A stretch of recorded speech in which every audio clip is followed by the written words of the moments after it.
Assalamualaikum warahmatullahi wabarakatuh. Kembali lagi dengan saya di sini, Tutus Ruli. Kali ini kita akan membahas masalah penugasan. Masalah penugasan sering disebut dengan assignment problem, berhubungan dengan penugasan yang optimal dari bermacam-macam sumber daya yang produktif atau personalia yang mempunyai tingkat efisiensi yang berbeda-beda untuk tugas yang berbeda-beda pula. Metode Hungarian ini adalah merupakan salah satu metode yang digunakan yang dikembangkan oleh De Koning tahun 1916. Dia seorang kebangsaan Hungaria. Adapun syarat-syarat penggunaan metode Hungarian, yang pertama adalah jumlah sumber yang ditugaskan harus sama persis dengan jumlah tugas yang akan diselesaikan. Yang kedua, setiap sumber harus ditugaskan hanya untuk satu tugas.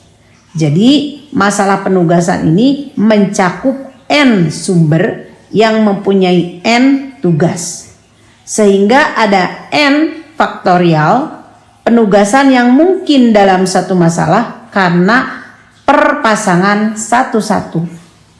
Di dalam metode penugasan ini ada yang namanya masalah minimisasi dan maksimisasi. Kali ini kita akan membahas bagaimana masalah minimisasi. Langkah-langkah yang dilakukan pertama adalah mengubah matrik biaya menjadi matrik opportunity cost. Caranya adalah dengan memilih angka terkecil dari setiap baris untuk mengurangi setiap angka di dalam masing-masing baris sehingga menghasilkan reduce cost matrix. Yang kedua adalah menentukan total opportunity cost matrix. Caranya dengan memilih angka paling kecil untuk masing-masing kolom dalam reduce cost matrix untuk mengurangi seluruh angka untuk masing-masing kolom. Ketiga adalah lakukan tes optimalisasi. Caranya dengan membuat garis peliput horizontal atau vertikal untuk meliput seluruh angka bernilai 0 dalam total opportunity cost matrix. Bila jumlah garis sama dengan jumlah baris atau kolom, maka penugasan dikatakan optimal. Bila belum sama atau tidak sama, maka matrik harus direvisi. Ya, jadi masuk ke langkah 4. Bagaimana caranya? Kita membuat revisi total opportunity cost matrix dengan memilih angka terkecil yang belum terliput garis untuk mengurangi seluruh angka yang lain yang belum terliput. Sedangkan angka-angka yang sudah terliput tidak berubah atau tetap, kecuali angka yang terkena perpotongan 2 garis, maka angka tersebut ditambah dengan angka terkecil itu. Yang berikutnya adalah lakukan langkah ketiga jika belum diperoleh solusi optimal, yaitu jumlah garis peliput harus sama dengan jumlah baris atau kolom sampai lakukan langkah yang optimal. Setelah optimum, maka dibuat matrik penugasan dan menghitung total cost. Ya, jadi kalau misalkan tadi diuraikan, kalau kita melihat contoh, nah di sini ada matrik atau masalah minimisasi. Ya, jadi misalkan di sini ada 4 mesin atau 4 pekerjaan yang harus diselesaikan oleh 4 orang karyawan. Nah, di sini ada matrik biaya, artinya bahwa apabila job pertama ini dikerjakan oleh karyawan A, maka biayanya adalah Rp15. Jika pekerjaan kedua dikerjakan oleh A, maka biayanya Rp20. Ketiga 18, keempat 22. ini adalah merupakan matrik biaya dari masing-masing job dan karyawan. Nah, setelah kita melihat dari matrik biaya ini, kita akan mengecek angka yang terkecil masing-masing baris. Misalkan sekarang baris ini yang terkecilnya berapa? 15. Baris yang kedua 14. Baris ketiga adalah 20 dan baris keempat adalah 16. Jadi kalau masalah minimalisasi ini kita lihat angka setiap baris, pilih angka yang terkecil. Kita akan membuat reduce cost matrix ya dengan mengurangkan ya, langkah pertama masing-masing baris angka-angkanya dikurangi dengan angka yang paling kecil pada baris tersebut.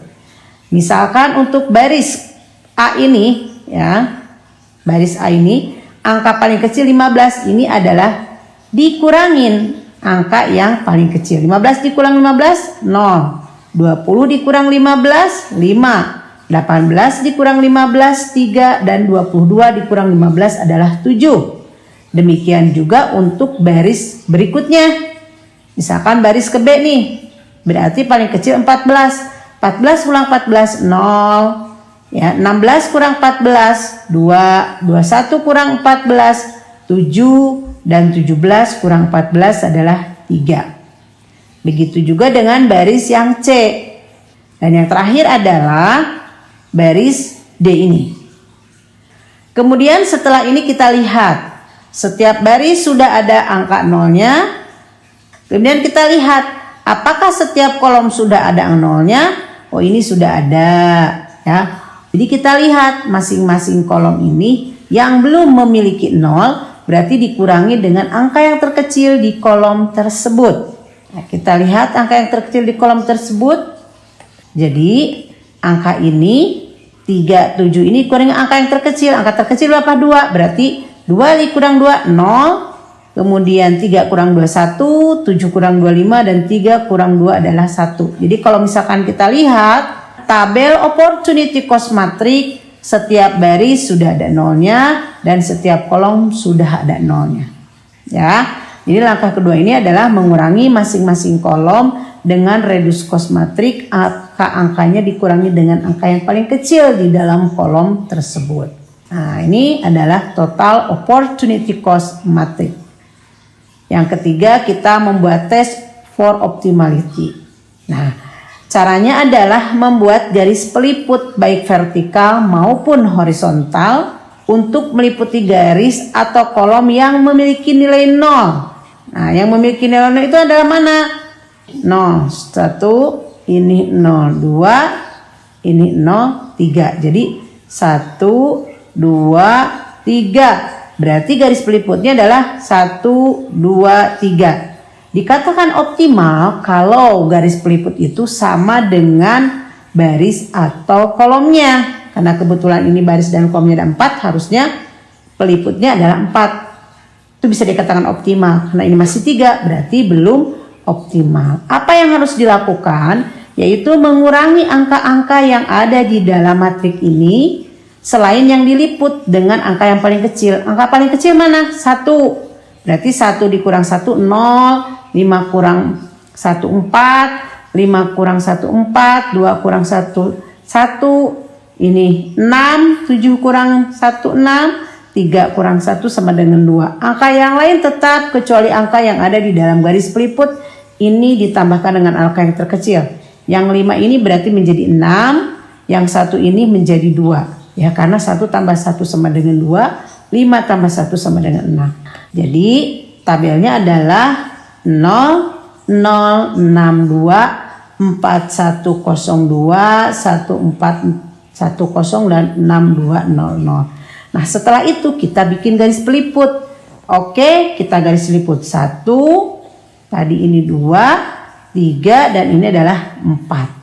Dikatakan optimal kalau memang garis peliputnya sama dengan jumlah baris ataupun kolom. Karena jumlah baris kolom itu ada 4 dan garis peliput adalah sudah 4, berarti ini sudah optimal. Jadi langkah keempat ini adalah merevisi matriks sebelumnya dengan cara memilih angka terkecil yang belum terliput. Yang berikutnya adalah kita membuat matrik penugasan dengan cara menuliskan ya angka 0 ini dengan melihat 0 yang sendiri, baik baris maupun kolom. Sekarang kita melihat di sini. Dari matrik revisi ini, mana nolnya yang sendiri baik baris maupun kolom. Kita lihat. Kalau A barisnya ada 2 nih, di 1 dan di 3. B juga ini, B ada 1. Berarti 0 ini langsung kita letakkan di B1. Ya, jadi pekerjaan atau job pertama kita simpen di karyawan B ini 1. Kalau ini sudah 1 oke, berarti yang ini no. Ya, yang A ini no. Kalau no berarti ini yes yang 3 ini. Kita tulis 1 di sini. Kalau ini oke, berarti kalau 3 ke 4 ini nggak mungkin karena udah diisi oleh A. Oke, berarti tidak ada nilainya. Kalau ini tidak, berarti ini oke. Ya, D itu mengerjakan 4. Ya, jadi seperti itu caranya. Pilih angka 0 yang sendiri. Sehingga pengalokasiannya adalah A mengerjakan 3, B mengerjakan 1, C mengerjakan 2, dan D mengerjakan 4. Nah, setelah itu kita kembali lagi matrik pertama. Kalau A mengerjakan ketiga, kosnya berapa sih? Oh, 18. Kalau B mengerjakan pekerjaan pertama, berapa kosnya? 14. Dan C adalah 20. D mengerjakan pekerjaan keempat adalah 16. Kalau ditotalkan ini adalah 68. Jadi dengan cara menjumlahkan matrik biaya. Sehingga dapat disimpulkan bahwa untuk kasus di atas, pengalokasian karyawan dengan mesin adalah sebagai berikut. A mengerjakan pekerjaan 3, B 1, C 2, dan D adalah 4. Di mana total costnya adalah 68. Baik, demikian pembelajaran terkait dengan penugasan untuk masalah minimisasi.